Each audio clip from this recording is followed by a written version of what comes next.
آپ کی inputs agriculture میں اتنی زیادہ ہو گئی ہیں کہ آپ کا ذمہ دار افورڈ ہی نہیں کرتا اس کی ییلڈ بڑھا سکے. بالکل ٹھیک. اور اس وقت آپ نے وہی ریٹ لگانا ہے. آپ نے پنجاب کے ذمہ دار کو کہنا ہے کہ آپ اپنے ضلع سے گندم نہیں موو کر سکتے. مطلب میرے 2 ضلعوں میں زمین ہے, میں ایک زمین سے اپنی گندم اپنے دوسرے گھر میں نہیں لے آ سکتا. باقی چیزیں آپ ابھی کلٹیویشن تھی آپ کی اس کی ویٹ کی جو سب سے بڑا آپ کا ہے, آپ کی فرٹیلائزر اویلیبل نہیں ہے. آپ کی یوریا 3.5 گورنمنٹ کہتی ہے 6,000 روپے ذمہ دار کو ملی ہے. ان چیزوں کو بھی دیکھیں. باقی ٹھیک ہے فوڈ سیکیورٹی یہ ساری چیزیں, باقی جو آپ سی پیک کی بات کر رہے ہیں, دیکھیں جب تک ہم اپنی مینجمنٹ نہیں امپروو کریں گے, باہر سے کیوں آپ کو آ کے کوئی دے. یہ من سلوا والی جو بات تھی, یو ایس ایڈ والی بات تھی, یہ جو 18% یا 7% ہمیں ایڈ آ جاتی تھی, ہم یہاں بیٹھ کے اس کی باتیں کرتے, اس پہ سسٹینیبلٹی نہیں ہے. آپ کے اکنامک زونز جب تک نہیں بنیں گے, سی پیک صرف ایک روڈ نیٹ ورک ہے. وہ کل کو اگر وار ہوگی تو آٹو بام کی طرح وار کے لیے یوز ہو جائیں گی, ورنہ آج کل جس طرح ٹرکر چل رہا ہے وہ چل جائے گا. اس کے ساتھ جب تک آپ کے سی پیک کے ساتھ انفراسٹرکچر کنیکٹیوٹی امپروو ہو گئی, کیا آپ نے اس کے ساتھ اپنی کوئی اکنامک جنریشن کی ہے, پروڈکٹیوٹی بڑھائی ہے. آپ کے تو ایگریکلچر لینڈز جو ہیں وہ سوسائٹیز میں بدل رہے ہیں. بالکل آپ بہت بڑا خطرہ کسی ہے. بھی مطلب مجھے سمجھ نہیں آتی لوگ ان جگہوں پہ کہاں سے آ کے رہیں گے. کروڑوں کا پلاٹ ہوتا ہے, مطلب کون آ کے رہے گا. دیکھنا یہ ہے کہ سی پیک کے ساتھ ساتھ دوسری طرف یہ ہے کہ آپ کے کیا سسٹم میں ٹیکسیشن یا جو بھی آپ نے ایک سسٹم بنایا ہوا ہے, کوئی باہر کا انویسٹر اٹریکٹ کر رہے ہیں آپ. نہ آپ کی سیکیورٹی اٹریکٹ کر رہی ہے, نہ آپ نے بھی بنا دی ہے ایک انویسٹمنٹ کی ایک اچھی آپشن ہے, شاید اس سے کوئی امپریشن بنے. ہمیں بہت ایس آئی ایس پہ یا وہ جو منرل اینڈ ریسورسز کے اوپر میں دیکھ رہا تھا کہ بہت سی ایک اپرچونٹی نظر آئے. $1 ٹریلین کا بزنس ہے, مگر پچھلے پورے سال میں 8-9 مہینے ہو گئے کوئی مجھے پریکٹیکل ٹینجیبل نظر نہیں آ رہا. اس کی وجہ یہ ہے کہ آپ کے اسکل نہیں. یہاں پہ ہم بڑے اکیڈیمک سیشن میں ہم کہتے ہیں چائلڈ لیبر. یہ ایک ایسی ٹرم ہے جس پہ کسی بھی این جی او کو فنڈنگ ملنی ہوگی وہ شروع ہو جائے گی چائلڈ لیبر. بھائی چائلڈ لیبر میں یہ بھی دیکھیں کہ آپ کے اسکول سسٹم میں کوئی ووکیشنل نہیں ہے. اگر 5-10-12 سال کا بچہ اس کے بعد وہ نہیں پڑھنا چاہتا, وہ اگر کسی جگہ پہ کام شروع کرے گا تو اگلے 3 سال میں اس کے پاس کوئی ہنر تو آئے گا. یہ چائلڈ لیبر کی بھی ٹرم کو ذرا ڈیفائن کرنے کی ضرورت ہے. اس لیے میں نے پہلے بھی عرض کیا کہ جب آپ اپنا سیکیورٹی کا انٹرنل سیکیورٹی, تو آپ اپنے societal, cultural, political, economic dimension میں کریں. یہ جو ویسٹرن بورڈ ٹرمینالوجیز ہیں ان سے نکلیں تھوڑا. آئی سو اپریشیٹ ڈاکٹر صاحب کہ آپ نے یہ بات کی. یہ واقعی میرے پوائنٹس میں لکھی تھی, آپ نے سارا کوئی ٹیلی پیتھی چل رہی تھی, آپ نے میرے سارے پوائنٹس کور کیے. Thank you so much. But Aamir آپ اوور اینڈ اوور یہ بات کرتے رہے ہو ریجنل کنیکٹیوٹی.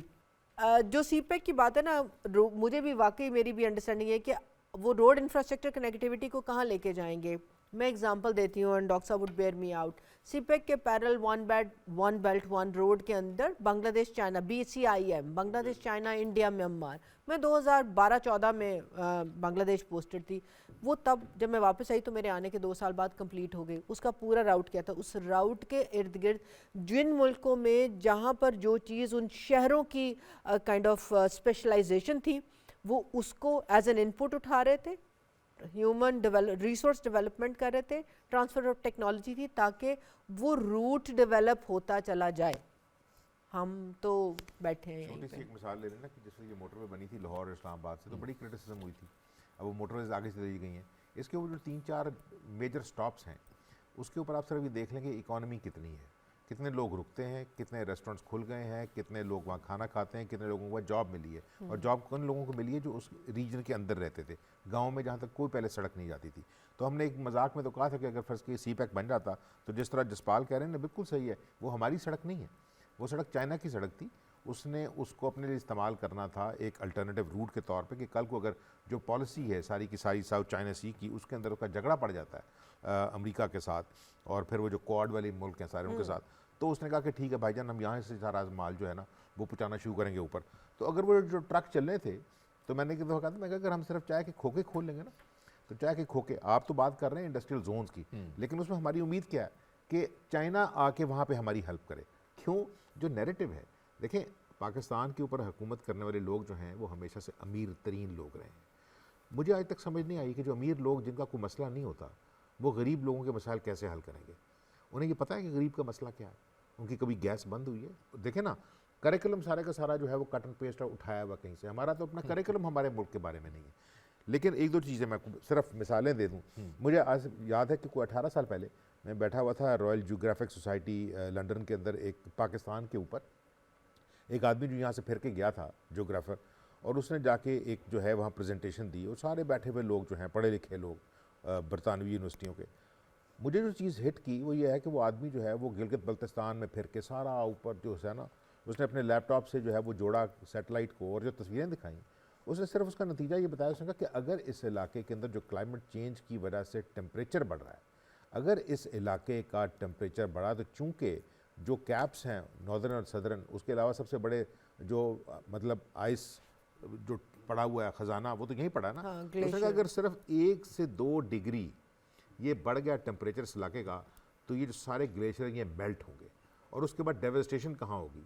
وہ دیکھ کے مجھے ایسا لگتا تھا جس طرح کو خدا نخواستہ ہالی ووڈ کی کوئی ایسی فلم ہے وہ جو اپوکلپٹک ہوتی ہیں کہ پورے کا پورا ملک ہی شاید بہہ کے چلا جائے گا، ڈیم ختم ہو جائیں گے، نئی لیکس بن جائیں گی، پرانی لیکس تباہ ہو جائیں گی۔ میں نے کہا یار یہ ایک آدمی جا کے پتہ کر کے آیا ہے، ہمارے ہاں ایسی کوئی کام نہیں ہے، ہمیں یہ نہیں پتہ لگتا کہ ہمارے کسی علاقے میں بارش کیوں زیادہ ہو گئی ہے۔ دوسری چیز آپ یہ دیکھیں کہ اس علاقے کے اندر ہمارے پاس 5-5 7-7 ہزار سال پرانی سویلائزیشنز ہیں، اور ہم ہر دوسرے تیسرے دن یہاں سن رہے ہوتے ہیں بات کہ ٹورزم کو ڈیولپ کیا جائے۔ انفراسٹرکچر تو مجھے نہیں لگتا کہ ہماری زندگی میں ڈیولپ ہوگا، لیکن اگر ہم جو ساری ڈومیسٹک ٹورزم ہے اس کو چھوڑ دیتے ہیں کہ جو لوگ سارا پھرتے ہیں پیسے خرچتے ہیں، وہ بھی بلینز میں چلی گئی ہے۔ باہر کے ٹورسٹ کس طرح آئیں گے؟ جتنے بڑے ملک ہیں ان کی آپ ٹریول ایڈوائزریاں دیکھیں، انہوں نے ہمارے ریجنز کو آئیڈینٹیفائی کیا ہوا ہے کہ آپ نے پنجاب میں اس لیے نہیں جانا، آپ نے سندھ میں اس لیے نہیں جانا، آپ نے بلوچستان میں اس لیے نہیں جانا، آپ نے کے پی میں اس لیے نہیں جانا، آپ نے کشمیر میں اس لیے نہیں جانا، اور جی بی میں اس لیے نہیں جانا۔ مختلف وجوہات ہیں، میں ڈیٹیل کر وہ بھائی بھائی کدھر جانا ہے؟ بورے والے جانا ہے؟ کہاں جائے گا وہ ٹورسٹ؟ اور اگر فرض کیا وہ جائے گا تو صرف آپ پچھلے سال کے نمبرز دیکھ لیں کہ جو لا اینڈ آرڈر کی سچویشن ہے، اگر جو خبریں ہیں، اچھا ہمارے میڈیا کو ایک نا ایک اس کا مجھے لگتا ہے کہ لو افیئر بھی ہے خبروں کو دینے کا۔ اتنے لوگ مر گئے، جتنے بندے امریکہ کے انگلینڈ کے مرے ہیں عراق میں، میں اس وقت انگلینڈ میں ہی رہتا تھا، مجال ہے بی بی سی پہ خبر چل جائے کہ آج کتنے باڈی بیگز آئے ہیں۔ اس کا مطلب ہے کہ وہ تمام لوگ جو پاکستان کو خوشحال ہوتا نہیں دیکھنا چاہتے، پاکستان کے وہ علاقے جہاں سے پاکستان کی خوشحالی شاید جڑی ہوئی ہے، جیسے میں پچھلے پروگرام میں بھی کہا تھا کہ صرف چاغی کا جو ڈسٹرکٹ ہے سینڈک اینڈ ریکوڈک، تو وہ بدماشی کہاں چل رہی ہے؟ بلوچستان میں۔ بھائی یہ تو 50 سال سے چل رہی تھی۔ یہ جو اب ٹک ہے وہ کس وجہ سے ہے کہ سی پیک گوادر بلوچستان کے اندر جو ہے ہمارا دشمن جو بھی ہے، ٹھیک ہے نا، ہم صرف ایک کا نام لیتے ہیں، باقی بھی مامے بیٹھے ہوئے ہیں، انہوں نے یہ کہا ہوا ہے کہ پاکستان کی جو فورسز ہیں نا ان کو ضرورت سے زیادہ انگیج رکھیں۔ جب وہ انگیج رکھیں گے اس پہ بھی کتنے پیسے لگتے ہیں وہ جسپال آپ کو بتائیں گے۔ تو یہ جو چیزیں ہیں نا ان کو سالو کرنے کی ضرورت ہے، ان کو ڈسکس کرنے کی ضرورت ہے۔ اور یہ آپ جو کہہ رہے تھے اس میں سے کچھ اور بھی نکات نکلتے ہیں، لیکن ڈاکٹر صاحب آپ بھی کچھ کہنا چاہ رہے ہیں، کوئکلی کہہ دیجیے پھر ہمیں بریک کی طرف جانا ہوگا۔ میں ایک صرف ریکویسٹ کرنا چاہوں گا کہ جس وقت ہم ٹورزم انڈسٹری کی بات کرتے ہیں، ہمارے پاس بڑی اسلامک کنٹریز کی مثالیں، دبئی ہے، ابو دھابی ہے، ابھی نیوم سٹی بن رہا ہے، ہم تھوڑا اسٹڈی کر لیں کہ وہاں پہ ٹورسٹ کیوں آتا ہے، کس لیے ہے۔ اس طرح ہم بھی اپنے مختلف جگہوں پہ، جس طرح آپ کا ناردرن ایریا ہے، آپ کا اس وقت ساؤتھ ایسٹ ایشیا کا سارا ٹورسٹ آپ کا تخت بائی میں وہ جو بدھسٹ ہے ادھر آنا چاہتا ہے، تو ریلیجیو ہے، مگر ٹورسٹ ریلیکس ہونے بھی آتا ہے۔ صحیح نشاندہی کی ہے، لیکن یہ جو گفتگو ہوئی ہے اس سے 2 نکات سامنے بھی آئے ہیں، کچھ ایک انفارمیشن بھی ہے وہ ہم آپ سے شیئر بھی کریں گے، اور سوال ہم سہیل ملک صاحب کی طرف جائیں گے جو کلائمیٹ ایکسپرٹ ہیں ہمارے ساتھ موجود ہیں، اور پھر مہتاب صاحب ایک بریک لیں گے، بریک کے بعد گفتگو کو آگے بڑھائیں گے۔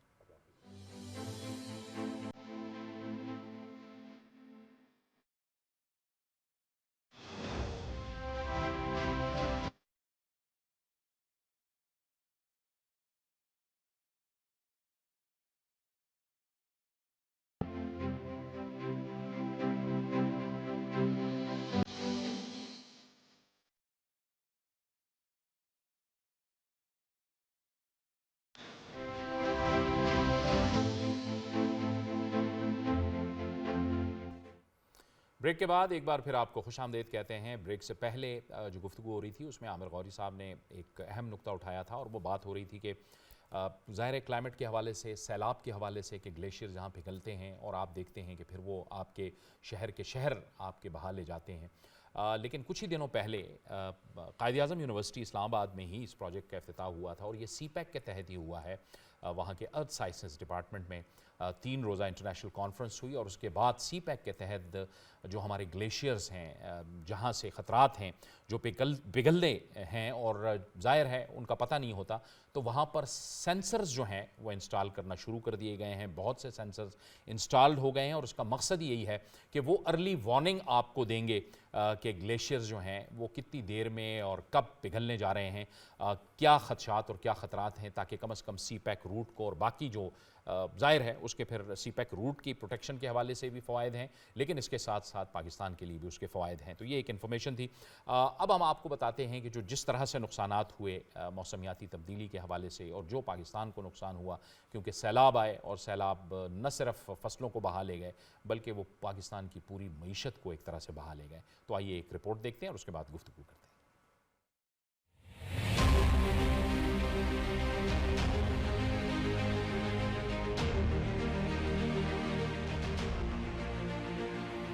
کبھی بے وقت بارشیں تو کبھی خشک سالی. موسمیاتی تبدیلیوں سے نمٹنا صرف پاکستان کے لیے نہیں بلکہ پوری دنیا کے لیے ایک چیلنج بن چکا ہے. تاہم پاکستان کا شمار ان ممالک میں ہوتا ہے جہاں موسمیاتی تبدیلیوں نے تباہ کن اثرات مرتب کر رکھے ہیں. پاکستان میں زلزلے، سیلاب اور ہیٹ ویو معمول بن چکا ہے. 2022 میں سیلاب سے مجموعی طور پر 3 کروڑ 30 لاکھ لوگ متاثر ہوئے. 84 اضلاع کو آفت زدہ قرار دیا گیا. جنوبی پنجاب، صوبہ سندھ، بلوچستان اور خیبر پختونخوا کے 34 اضلاع متاثر ہوئے، جس سے 23 لاکھ بچوں سمیت 79 لاکھ افراد کو نقل مکانی کرنی پڑی. 6,64,000 افراد کو امدادی کیمپوں میں رکھا گیا. صوبہ سندھ کا 70% حصہ شدید متاثر ہوا. NDMA کے مطابق سیلاب سے مجموعی طور پر 23 لاکھ گھر تباہ ہوئے. 44 لاکھ ایکڑ رقبے پر فصلیں سیلاب برد ہوئیں. 8 لاکھ مویشی ہلاک، 30,000 سے زیادہ اسکول اور 2,000 طبی مراکز کو نقصان پہنچا. جبکہ گزشتہ 2 دہائیوں میں آنے والے 3 بڑے سیلاب پاکستان کی معیشت کے لیے تباہ کن تھے، جس میں تقریباً پاکستان کو $200 ارب سے زیادہ نقصان اٹھانا پڑا. پاکستان میں صرف 4% سے بھی کم رقبے پر اس وقت جنگلات موجود ہیں، جبکہ عالمی معیار کے مطابق کل رقبے کے 25% حصے پر جنگلات ہونا لازمی ہے. International commission on large dams کے مطابق پاکستان میں 1000 سے زیادہ آبی ذخائر موجود ہیں اور 183 چھوٹے بڑے ڈیمز ہیں. ماہرین کہتے ہیں کہ اگر جنگلات میں اضافہ اور پانی کے ذخائر بڑھائے جائیں تو سیلاب جیسی تباہ کاریوں کو کم سے کم کیا جا سکتا ہے. دوسری جانب موسمیاتی تبدیلیوں کے اثرات کو کم کرنے کے لیے گرین ہاؤس گیسز کے اخراج کو کم کرنے کے ساتھ ساتھ جنگلات کے رقبے کو بھی بڑھانا ہوگا. عالمی سطح پر موسمیاتی تغیرات کو تیسری عالمی جنگ سے بھی بڑا خطرہ قرار دیا جا رہا ہے. کیا پاکستان اس جنگ کے لیے تیار ہے؟ یہ ایک سوال ہے. جی جناب، تو رپورٹ آپ نے دیکھی. سوال کو لے کے جاتے ہیں سہیل صاحب کی طرف دوبارہ. سہیل صاحب، 2-3 باتیں آپ نے یہاں پر بھی سنی اور اس کی بات کرتے ہیں. نمبر 1، اوور اینڈ اوور جب ہم اپنے پالیسی سازوں سے یا پولیٹیکل لیڈر سے باتیں سنتے ہیں نا تو وہ کہتے ہیں کاربن فٹ پرنٹ ہمارا تو ہے ہی نہیں، ہم نے ساؤتھ نے جو کیا اس کی قیمت ہم ادا کر رہے ہیں. میرے خیال میں یہاں پر بھی ایک ڈسکرپنسی ہے جس کو کلیئر کرنے کی ضرورت ہے. پھر بات کی جو آمن بات بتا رہے تھے، تو گلیشیئر لیک آؤٹ برسٹ جو فلڈز ہیں یہ بہت بڑا فینومینا ہے. پھر میں واپس وہیں پہ جا رہی ہوں کہ ایٹ لیسٹ میں مجھے اپنے میں کوئی 8 سال پیچھے میں اپنے UN کے کام میں جاؤں تو تب سے ہم یہ سنتے چلے جا رہے ہیں. جہاں پر چترال بہت بڑا ہے، اس کے ماخذ ہمیں پتہ ہے گلگت بلتستان میں ہے، کو سلیمان ہے جو بلوچستان اور ساؤتھ پنجاب دونوں کو کر رہا ہے، اور اس طرح اور ہیں. یہ میں 3 بڑی جگہ بتا رہی ہوں. اور تیسرا یہ کہ ہم کہتے ہیں انسٹیٹیوشنز نہیں ہیں، فائنینسنگ نہیں ہے. ہمارے پاس ایک ادارہ ہے national disaster resource management facility. یہ ایک بہت بڑا ادارہ ہے. مجھے نہیں معلوم کہ کتنے لوگوں کو اس کے بارے میں پتہ ہوگا. جو ایشین ڈیولپمنٹ بینک سے ایک کریڈٹ لائن ہے جو اس طرح کی چیزوں کے اوپر کام کرتا ہے. کیا کام انہوں نے انفراسٹرکچر کے کیے ہیں؟ میرا نہیں خیال ہم نے کبھی ڈیولپمنٹ لینڈسکیپ میں اس کو دیکھا. تو ذرا آپ ان تینوں کے بارے میں بات کریں. یہ عامر صاحب نے جو گلیشیئرز کی بات کی، آئی تھنک کہ یہ بہت امپورٹنٹ ہے، کیونکہ جو اس وقت جو ورلڈ ریکگنائز 9 ٹپنگ پوائنٹس ہیں، اور ٹپنگ پوائنٹ سے میری مراد ہے کہ جس کے بعد وہ ریورس نہیں ہو سکتے.